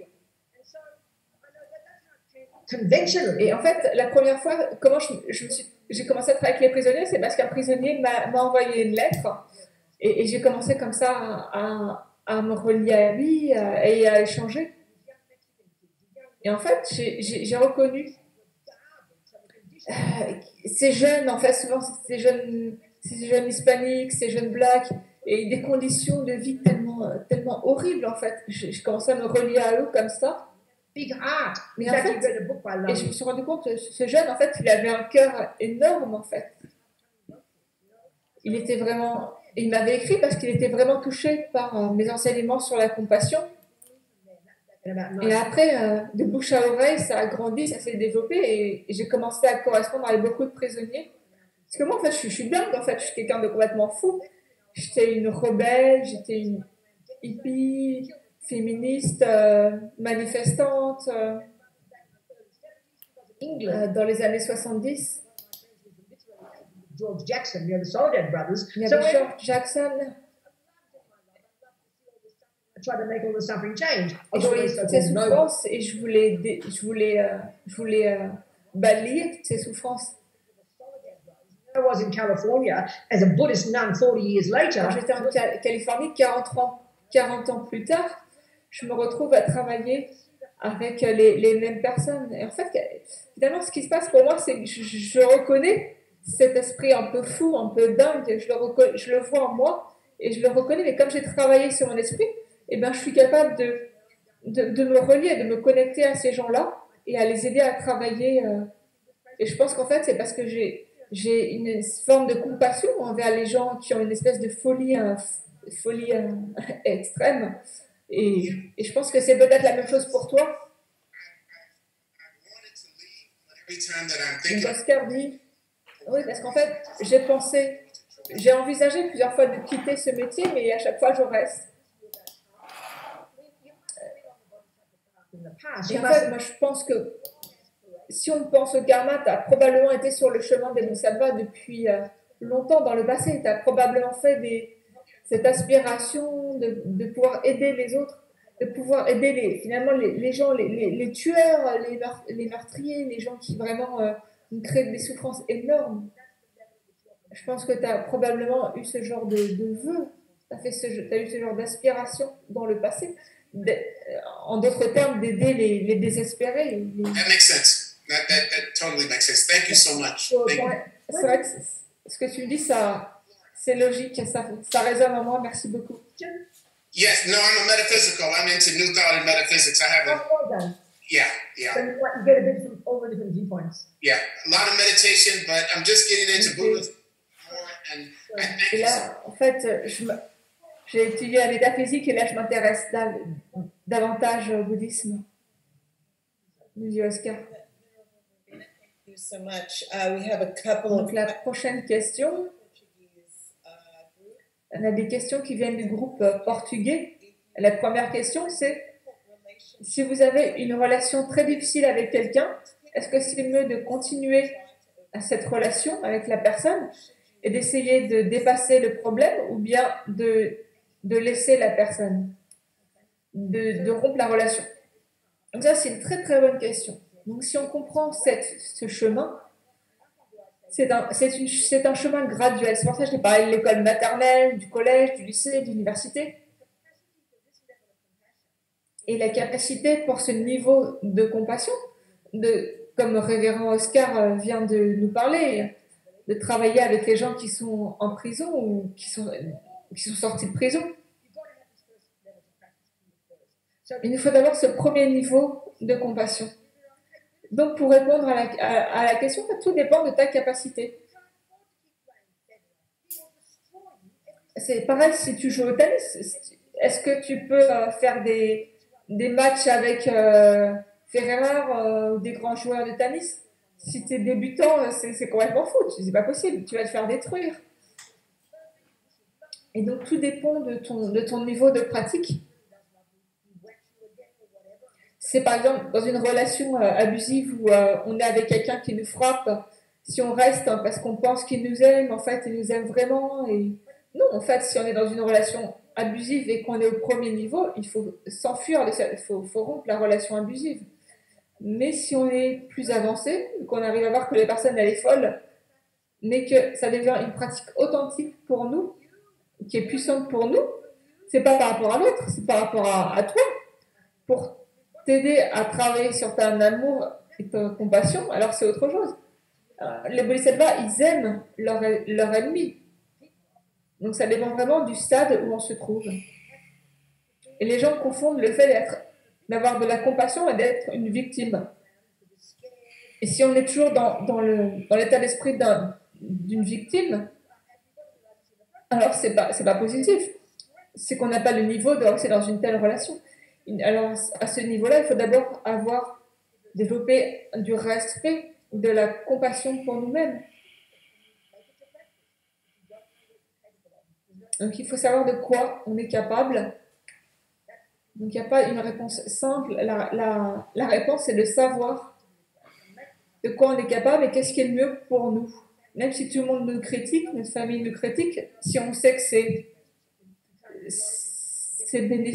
si c'est pas bénéfique, on ne peut pas grandir dans cette relation, il faut partir. Thank you, Venerable Robina. Next is Antonella has a question, and then I've got Une autre question. Go for it.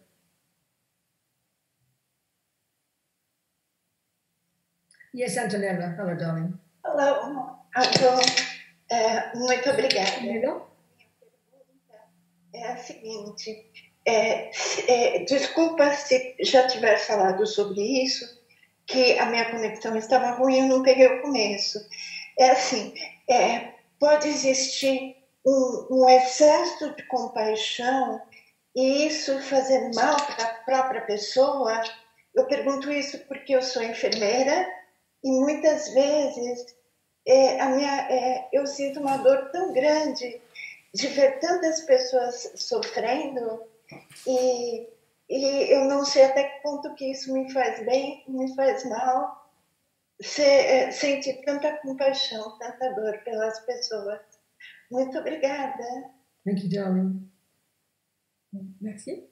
Donc Antonella a parlé en portugais, je crois, mais on ne peut pas entendre la traduction en portugais parce qu'ils sont dans leur canal de traduction.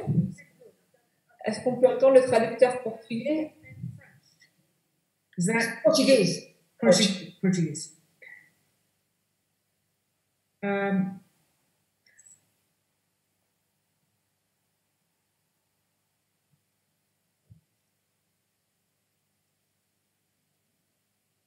Bueno, no sé lo que está pasando. Here we go. Go. Okay, can you hear me? Yeah. Okay. Bueno, lo van a decir ahora en inglés, y vuelvo a traducir. Non, I can hear all the others as well. Yes. c'est pas le traducteur. Sentiamo tutti quanti at the same time. So, she's asking if there's a possibility of. Bruno, Can you hear me? Yeah. Wait. Have you sorted out the others, Nico? Okay. Go, Bruno.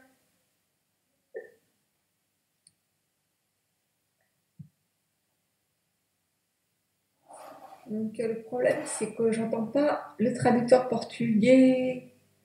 Je peux pas vous traduire la question. Voilà.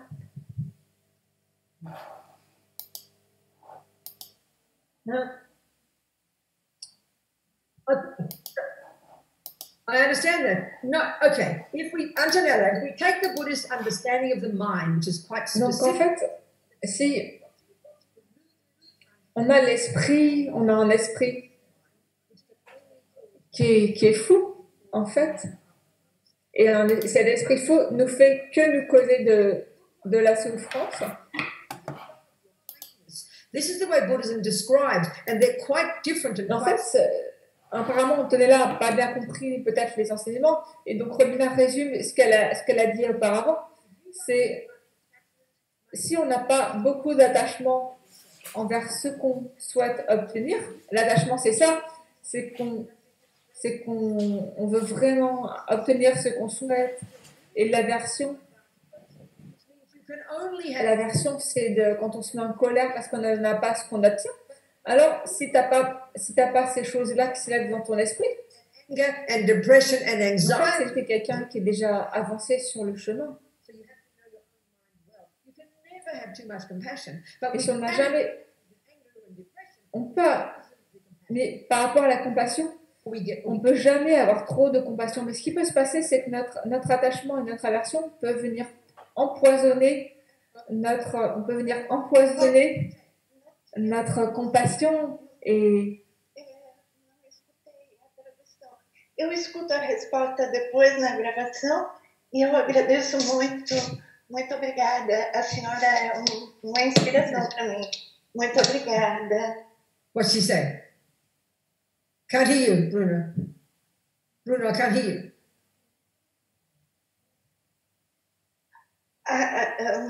Bruno, I can't hear you. Oh, meu Deus. D'accord. En fait, là, Antonella parle en portugais, mais Danny, could you maybe do the on n'arrive pas à entendre le traducteur portugais. Não teve a tradução. What's going on? Qu'est-ce qui se passe? Venerable, she said she couldn't hear the translation, so she's gonna hear later to hear Bruno's En translation. fait, Antonella n'a pas entendu la traduction, mais elle va écouter l'enregistrement après pour pouvoir entendre la traduction de Bruno, ouais, qui traduit en portugais. Donc, on va passer à la question suivante. Donc, on a une question qui est pourquoi nous voulons tous être heureux, mais parfois nous faisons complètement l'inverse. Par exemple, on est cruel envers nous-mêmes et ça n'a pas de sens logique. Donc pourquoi est-ce qu'on fait ça? Oui, c'est très vrai ça. Pourquoi? Analysons. Donc on veut être heureux, ça c'est ce qui nous propulse. Jamais on va pouvoir se séparer de ça. Mais en fait, on a une mauvaise analyse de ce qui nous a amené au bonheur et c'est pour ça. Par exemple, la nourriture, c'est vraiment ce qu'il y a de plus simple. On veut être heureux et on s'attache à... On veut être heureux, première chose, ou bien la nourriture. Le Bouddha nous dit que l'attachement n'est pas la même chose que vouloir être heureux. C'est deux choses différentes. Le vouloir être heureux, c'est quelque chose de spontané. Et après, on a une perturbation mentale qui est l'attachement et qui est cette croyance que le gâteau, le copain, les autres et à obtenir des possessions, la musique, etc. Ça va. L'attachement croit que les objets sensoriels vont nous apporter le bonheur. Donc vouloir le bonheur, c'est une chose, mais après le problème, c'est qu'on a une mauvaise analyse de ce qui va nous apporter le bonheur et on croit à une mauvaise analyse des causes du bonheur. Par exemple, si on ne sait pas que fumer risque de nous faire avoir un cancer, eh ben, on ne sait pas. On n'a jamais entendu du cancer pulmonaire, on n'a jamais entendu parler de ça, on ne sait pas. C'est juste, si on n'a jamais entendu parler de ce type de cancer et du fait que c'était lié à la cigarette, eh ben on ne saura pas. Et en fait, c'est qu'on est accro aux mauvaises habitudes. Et c'est pour ça qu'il nous faut regarder notre propre esprit. Et donc, si on aime les enseignements bouddhistes, il nous faut les étudier et comprendre notre attachement. Comprendre que notre attachement est source de souffrance. J'espère que ça t'aide. Est-ce qu'il y a une autre question? Il y a une autre question du groupe portugais. Qu'est-ce que tu peux dire à quelqu'un qui se sent toute seule, qui se sent isolée, qui se sent une victime dans ce monde? Ça, c'est une façon très commune de nos souffrances. Ça, c'est à cause de l'attachement, à cause de la colère, de la dépression. On va autre chose que soi-même. Et quand on comprend ça en nous-mêmes, alors on va générer de la propre compassion pour nous-mêmes et pour autrui. Donc le conseil à donner à la personne, c'est de comprendre, de savoir où elle se situe, où elle se trouve. C'est pareil que la personne qui est obèse et qui mange n'importe quoi. son cœur est mauvais, ses poumons sont mauvais, on voit qu'elle souffre. Mais la seule façon de l'aider, c'est si la personne est prête à entendre les conseils nutritionnels. Et après, c'est avoir la sagesse pour savoir comment lui présenter nos conseils, comment l'accompagner de façon appropriée. Et on ne peut pas juste leur donner des conférences comme ça, des grands conseils. La première chose, c'est de les aimer, de leur témoigner de l'amour. Et donc, il faut avoir la sagesse qui va permettre de savoir comment aider. Parce qu'il y a des stades où la personne elle n'est pas prête de toute façon à être aidée. Donc, il faut avoir de la sagesse. Et quand la sagesse est prête à être aidée, après, il faut avoir la sagesse qui va nous permettre de savoir quand la personne peut entendre des choses et qu'est-ce qu'elle peut entendre à chaque moment. Donc, il faut vraiment de la sagesse. Il faut savoir où se situe la personne. Ça, c'est des moyens habiles, en fait. Il faut être habile. Et aimer la personne pour qui elle est et jamais l'abandonner, ça ne veut pas dire d'être naïf et de la laisser nous abuser d'autres personnes. Mais commencer par l'aimer. J'espère que ça aide. Est-ce qu'il y a une autre question? Hello, Raquel. Happy to see you. Bonjour, moi c'est Raquel. Et merci Robina pour tes enseignements. Was talking about the thing of being abused. Et je voudrais rebondir sur les abus dont tu as parlé, parce que c'est quelque chose qui m'est arrivé, ou qui, en fait, je pense que j'ai de la compassion, je pense que j'aide quelqu'un, mais en bout du compte, je me laisse complètement abuser par la personne. Donc je sais que je fais quelque chose qui est pas correct, que ma perception, ma compréhension n'est pas correcte. Et je m'engage encore dans ce cycle d'abus et je n'arrive pas à trouver l'équilibre. Donc je comprends, c'est un exemple vraiment parfait. Et c'est là.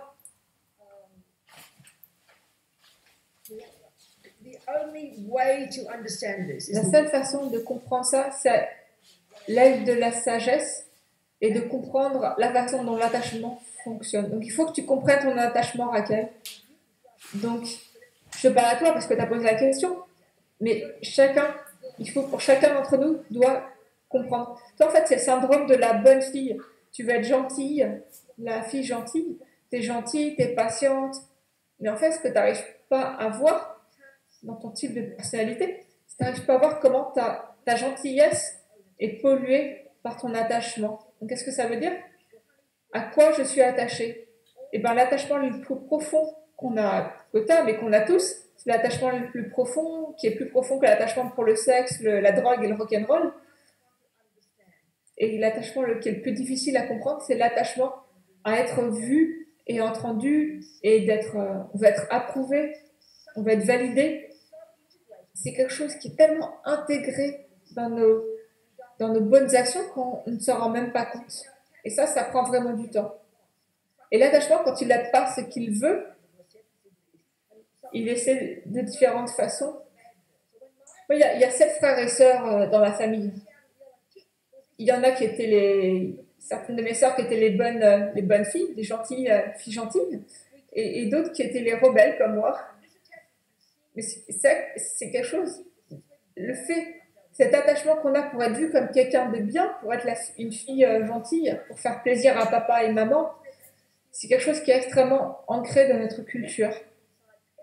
Donc c'est quelque chose qui est vraiment ancré profondément en chacun d'entre nous, et ça pollue notre bonté, et ça nous rend faibles, et ça donne l'opportunité à d'autres personnes de nous blesser, en fait, de nous utiliser de façon négative, de nous blesser.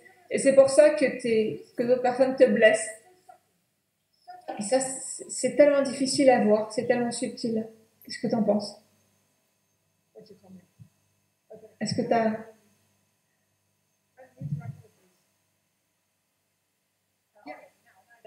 But Rubina, that's the thing. I mean, Mais Robina, en fait, because quelle est la solution? La solution, c'est de connaître ton propre esprit. Il n'y a pas de raccourci. Il faut d'abord contrôler ton corps, parole, esprit. Ça ne veut pas dire que toi, tu vas frapper des gens et tout ça. Mais quand tu dis des choses gentilles, avant de dire des paroles gentilles, vérifie ton esprit. Comment est ton esprit? Pourquoi est-ce que tu dis ces mots-là gentils? Mais il n'y a pas de raccourci, il n'y a pas de solution magique, de formule magique. Ça prend du temps de reconnaître ce qu'est l'attachement. Donc continue à avancer jour après jour. Tu contrôles ton corps, parole, esprit. Tu prends conscience de tes pensées, de ton souhait d'aider les autres. Le souhait d'aider les autres, c'est quelque chose de magnifique. Mais la sagesse qui permet de comprendre comment aider, ça c'est la clé. Des fois, il vaut mieux laisser les gens seuls. Mixed with our compassion. Parce que s'il y a cet attachement qui est mélangé à notre compassion, ça fait qu'on veut régler les problèmes des autres. Mais des fois, il vaut mieux laisser les autres seuls pour travailler sur eux-mêmes. So just before you open your mouth and leap in, Donc avant de parler, observe ton esprit. Merci. Merci beaucoup. Donc pas à pas. C'est vraiment difficile parce qu'on a l'impression que tu as l'air d'être tellement gentil. Et bien sûr, tu es une personne super gentille, mais tu ne vois pas l'attachement à ça, et qui est très très subtil. Donc commence doucement, un pas après l'autre. Tu vois, c'est pour ça la compassion, ça ne suffit pas. Il faut avoir en même temps la sagesse qui sait comment faire. Des fois, avoir de la compassion, c'est rien faire. Des fois, c'est être ferme.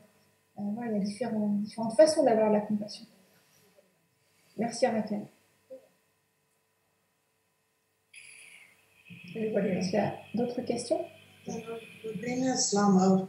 Hello, Lamo. Hello, sweetheart. How can I help you? Une question de Lamo. Then I open up and make myself vulnerable to people who don't know. Darling, what's your question, Lamo? Just ask me a question, sweetheart. Quelle est ta question, Lamo? India as a Quand je Buddhist. suis rentrée d'Inde, j'étais bouddhiste. Mais j'aimerais, si tu peux juste me dire ta question. Donc ça, c'est ton histoire, ok. Mais moi, je veux juste ta question, s'il te plaît. Juste ta question. Ask the question. Donc la dit qu'elle s'est retrouvée en prison à New York. Well, I Et promise you, sweetheart. elle revenait à New York. Je ne sais pas l'histoire. You can Juste ta question. Juste ta question. Catholic nun would come Ask twice the question, Lamo. Ask the question. Quelle est ta question? Je n'ai pas besoin de l'histoire, juste de la question. Rude. I beg you. Ask the question. I took rosaries. Ask the question. This is it. No, it's not a question. It's a statement. And I took. Okay. Ask the question. Yeah. Try and get the question. It's really helpful. Was it correct Donc, est-ce que c'était correct de prendre le rosaire qu'une moniale catholique m'a donné et d'en l'amener dans ma cellule de prison et d'en faire un malade? Bah oui, ça c'est super. Use Lamo. C'est tellement gentil, tellement bon d'avoir fait ça. C'est vraiment faire très très bon, faire preuve de compassion. Et why am I taking so much? on dit, donc, I don't need to know more. This is the answer to my comme on a question. dit, je n'ai pas besoin d'en savoir plus. Ça, c'est ma réponse. C'était très, très gentil, très généreux de ta part. Si tu as une autre question, pose-moi cette question. Est-ce que ça crée de la vertu? Oui, je viens de te dire que c'est quelque chose d'extraordinaire. C'est vraiment formidable. Well, how come you didn't need to tell the nun? You were foolish to tell her. She asked. What do you mean she asked? Asked what? Because I kept Asked what? Asked what? why am I taking so many Donc, la rosaries? mondiale chrétienne a demandé pourquoi est-ce que j'avais pris tellement de rosaires. Non, ça, il fallait en prendre plusieurs, mais c'est preuve d'avidité. Il fallait juste en prendre un et pas en prendre plein. Donc, prochaine question. is asking, he says, the idea of karma seems logical, but Pedro nous dit, l'idée du karma me semble logique, mais je trouve ça difficile de comprendre la réincarnation. Est-ce que tu peux nous parler davantage de la réincarnation? Bien sûr, en fait, donc il faut partir des principes. La vue du Bouddha, c'est qu'il y a des trillions d'êtres.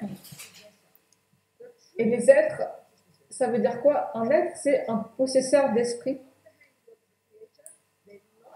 Donc, ils ne sont pas la création d'un Dieu ou la création des parents, mais c'est comme une rivière qui remonte et qui va continuer à s'écouler. Le Bouddha ne nous dit pas qu'il faut le croire, mais moi, ce que je vous dis, c'est que le Bouddha a compris depuis sa propre expérience. Dans le bouddhisme, il n'y a pas cette notion d'un créateur. Il y a des trillions d'êtres. Et puis, il y a une loi naturelle dans laquelle ces consciences nagent, on pourrait dire, c'est une loi qui imbue tout l'univers, c'est la loi de la causalité. Et chacun de ces esprits, tout ce qu'il fait, tout ce qu'il pense, à chaque seconde, toutes les pensées, tout ce qu'on dit, tout ce qu'on fait, ça programme chacun de ces êtres, donc ils nagent dans ce bain de causalité. Et ça crée des empreintes qui vont naître dans le futur en tant qu'expérience de ces êtres. Et à chaque milliseconde de ce qu'on dit comme étant une action négative, ça veut dire qu'elle est propulsée par l'attachement, l'aversion, l'ignorance, qui est basée sur l'ego. On étiquette ces actions négatives et dans le futur, ça va créer des souffrances. Et toutes les actions positives qui viennent d'un esprit positif vont se manifester comme bonheur dans le futur. Et il y a différents types de bonheur, il y a de causes, on va dire, de façon générale. C'est le type de renaissance qu'on fait, et puis les expériences similaires à ce qu'on a créé dans le passé, et puis le fait qu'on s'engage à nouveau dans des actions similaires. Et puis il y a aussi un résultat environnemental de l'environnement dans lequel on est. Par exemple, ne pas tuer.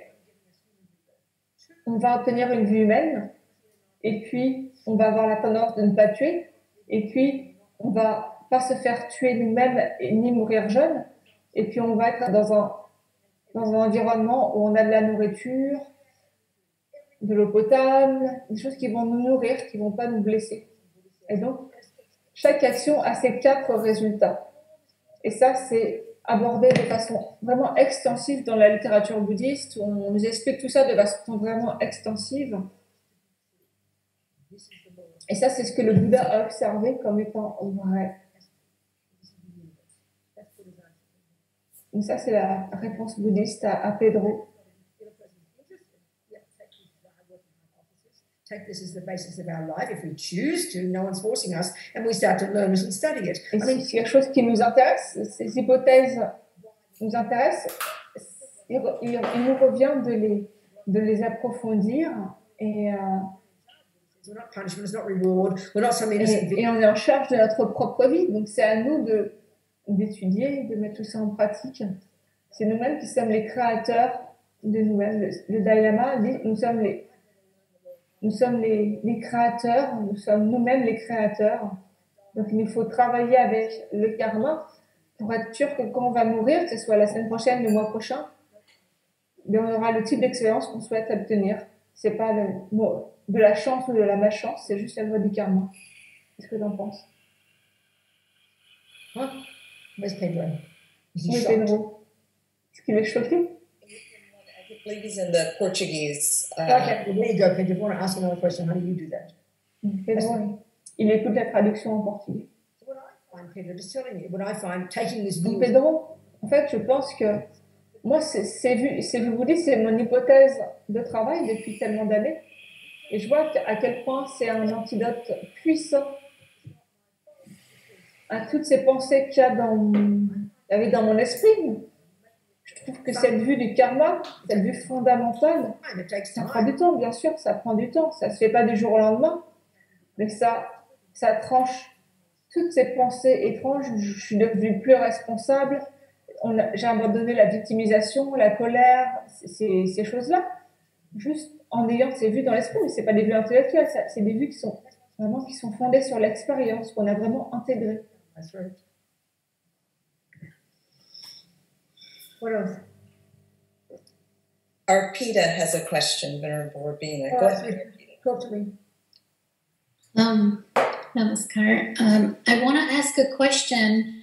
What kind of meditation? Donc ma question c'est quel type de méditation ou d'outils est-ce que je peux utiliser afin de calmer mes émotions de colère quand je vois des injustices For some qui reason, me I sont feel faites parce que je suis coincée dans ce cycle de choses qui ne sont pas justes. Are they not liking Est-ce you? que les gens te blâment ou qu'est-ce qu'ils font les gens? you know, they want to put me on a weekend when I Les gens, par exemple, ils veulent me faire que je sois sur l'emploi du temps de l'équipe de week-end alors que moi je ne veux pas travailler le week-end, ou des choses comme ça. Et je trouve que c'est injuste unsettled. et But ça if me perturbe vraiment. mean things to me, I understand. Ils font des choses méchantes en fait. Donc moi, ma question pour toi, Arpida, oublie la méditation, mais juste on analyse. Première chose, est-ce que tu sens vraiment que c'est le meilleur boulot que tu puisses faire? Tu n'as pas d'autre choix, tu es obligé de faire ce boulot-là. Parce que des fois, c'est ça. C'est comme quand on est avec un mauvais partenaire. Des fois, la première chose à faire, c'est de quitter cette personne. Et donc, ce matin, j'ai posé ma candidature pour 5 postes différents. Ouais, ça, c'est bien. Arpita, pour le moment, tu n'as pas le choix. Il faut faire ce boulot. Tu peux juste pas quitter ce boulot sans avoir un autre boulot. This Arpita is C'est ta situation. Et ça, c'est le début. Et c'est un point vraiment important. Oublie la méditation, c'est l'attitude. Donc, tu sais que c'est pas un boulot adéquat. Tu sais que ces gens, ils sont méchants. Ça, c'est un fait. J'accepte ça. Et je suis d'accord avec ça. C'est pas juste. within this Mais il faut, à partir de ce fait-là, choosing to toi, stay. tu choisis de rester dans ce boulot You pour need le to moment. make it that C'est way. ça, You mean, oui, c'est in ça. other words, Arpita, what we Donc, have dans to ces do cas-là, in the face of injustice is we've got to become face à strong. cette injustice, il faut devenir forte. Au lieu de vouloir qu'eux ils changent, c'est de toi devenir forte. Donc tu dis, moi je choisis d'être dans ce travail stupide parce que j'ai pas le choix. Et déjà, ça te donne du pouvoir, ça te fait, tu te sens plus forte. Ces gens, ils sont méchants, ils sont racistes, peu importe, ça c'est leur problème. Et toi, tu choisis d'être là, I'm going to de get faire le mieux que tu peux, and I'm going to learn de faire, from this. And I'm going to learn. d'apprendre de cette situation. Et je vais devenir brave face à ces gens qui ne m'aiment pas, parce qu'on veut tous être aimés. Now, this Donc toi, second, forget ça about t'aide. changing C'est your pas une formule magique, mais de changer ta vue, de changer que tu sens que tu es forte. Un jour, tu vas changer de travail, et en attendant, tu apprends à être forte face à ces personnes, de ne pas te définir par leur méchanceté. Toi, tu sais qui tu es, que tu as des bonnes qualités, et c'est une pratique très puissante qu'il nous faut tous faire. C'est se renforcer soi-même. S'ils ne voient pas nos bonnes qualités, ça c'est leur problème. Toi, tu sais quelles qualités tu as. Tu as besoin d'être approuvé, bien sûr, mais on ne peut pas se forcer à forcer les autres à nous aimer. and if Et it, puis, dès que tu peux, tu sors de ce travail et t'en trouves un autre. Mais si tu arrives what? And then you si au stade où ça devient insupportable, et ben tant pis, tu quittes le boulot, peu importe quoi, et tu trouveras une solution, ça va te rendre forte. Est-ce que être brave, ça veut dire, parce que je sais pas ce que ça veut dire en fait quand tu dis être brave. Est-ce que ça veut dire qu'il faut que je dise les choses ou juste je me tais? Ah, ça dépend de la situation. C'est une bonne question. Être brave, ça veut dire déjà toi, tu choisis cette situation parce que tu n'as pas le choix. Or me, I can't get Tu another sens job. Doesn't make que me tu n'es pas weak. une victime. Parce qu'être une victime, ça va t'affaiblir.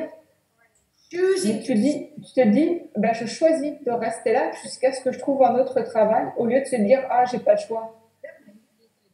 Ça te fait sentir forte.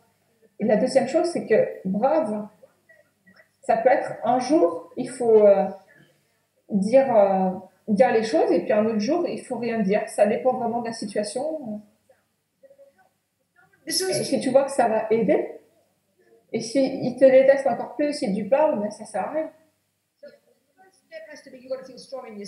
Donc, la première chose, c'est toi-même te sentir forte, que c'est ta décision d'être là et de ne pas laisser les autres te définir. Et c'est ce que j'ai dit avant à la femme précédente. Parce que bien sûr, il y a plein de gens qui sont méchants envers nous, mais il faut développer de la force à l'intérieur de nous. Moi, je sais qui je suis, je sais ça c'est mon travail pour le moment, je sais où je vais, et on fait ça en contrôle. On sait c'est nous qui conduisons, on est dans le siège du conducteur. Et ça va développer notre courage. Et à un moment, peut-être, tu vas dire les choses, et à un moment, tu vas rien dire. Ça dépend des circonstances. Ce qui est important, c'est de se renforcer, se grandir intérieurement. Est-ce que tu fais des mantras, des choses comme ça? Moi, en fait, je suis hindoue, donc j'ai des mantras hindous. Eh bien, si tu sens que ça va bénir ton esprit et t'aider, ben, tu le fais. Moi, je fais ça tous les matins et ça m'aide. Et donc, voilà, le fait qu'on vit avec des hommes qui sont sexistes ou des gens qui sont racistes, ça ne doit pas remettre en cause qui on est. On n'a pas besoin que ces gens-là nous approuvent. Il fallait que tout le monde nous aime, nous approuve, on deviendrait fou, quoi. Ce qu'il faut, c'est être forte à l'intérieur de nous. Et puis, dès que tu peux, ben, tu pars de ce boulot infernal. Thank you. Thank you so much. Very good. Thanks. It's time to go home, people. 2 hours. Ouais, ça fait 2 heures. C'est passé comme un rêve. Pourquoi est-ce qu'on pourrait faire 5 minutes de méditation? Donc, il y a un livre de la Maïché Mahamudra la première partie de la méditation, c'est la concentration. Et on ne se concentre pas sur la respiration, sur une visualisation. On se concentre sur notre esprit. Donc, au début, ça semble vraiment étrange. Et puis, on peut le faire juste pendant quelques minutes. On détend notre corps, on détend le dos droit, mais vraiment détendu en même temps. Et puis, juste pendant quelques minutes, on prend la décision. On va faire attention à tout ce qui s'élève dans notre esprit. On ne va pas essayer d'avoir des pensées, d'avoir une conversation avec les pensées, d'analyser les pensées, de chasser les pensées. Juste, on regarde de loin les pensées, on y prête attention, on prête attention à nos pensées, on génère cette détermination de prêter attention à nos pensées, de les observer.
Just keep your mind sharp and alert.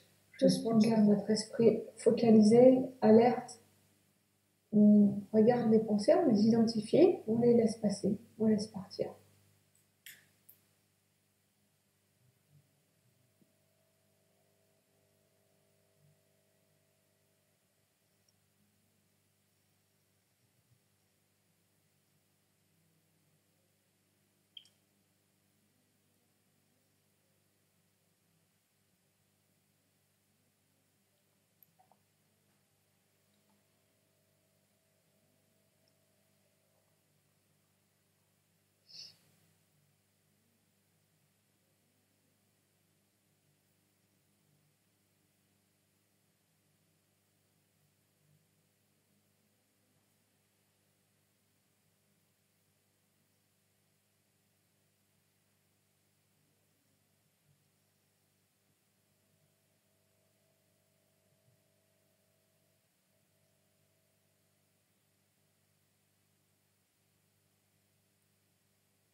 All right, that's 4 minutes. Maybe 3.5. Good quality 3 minutes. 4 minutes. C'est bien. On ne s'est pas laissé distraire, donc on essaie d'aller ça dans notre vie quotidienne. Le but, c'est de ne pas faire disparaître les pensées, d'avoir des sentiments bisounours, mais c'est de développer la capacité, au fil de la journée, d'observer les pensées avant de devenir complètement fou à cause de pensées d'attachement, d'aversion. Juste les laisser passer. Juste leur dire, c'est bon, maintenant tu te tais, tu me laisses tranquille. Parfois, il faut analyser les pensées. Et parfois, il faut juste pas laisser les pensées prendre toute la place. De ne pas croire à ce que nous disent nos pensées. On ne va pas réussir à les faire disparaître, mais au moins, on peut éviter de croire à ce que ces pensées nous racontent, ces pensées négatives. Et par contre, croire à ce que nous disent nos pensées positives. Et renforcer les pensées positives. Et ça, c'est être notre propre thérapeute, pour citer la Mayéché. Et donc, on va dédier les mérites ensemble. Et donc,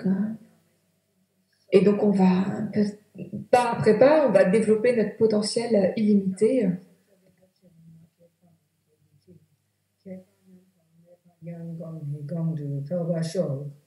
That's it. And thank you, Precious. Voilà, c'est tout. Merci. Merci, Dechen, Sylviana, tous les traducteurs, d'avoir rendu ces enseignements disponibles. Et merci à Nicole et les gens qui sont impliqués au centre en Floride pour avoir organisé ces enseignements. Et merci beaucoup. Merci à toutes.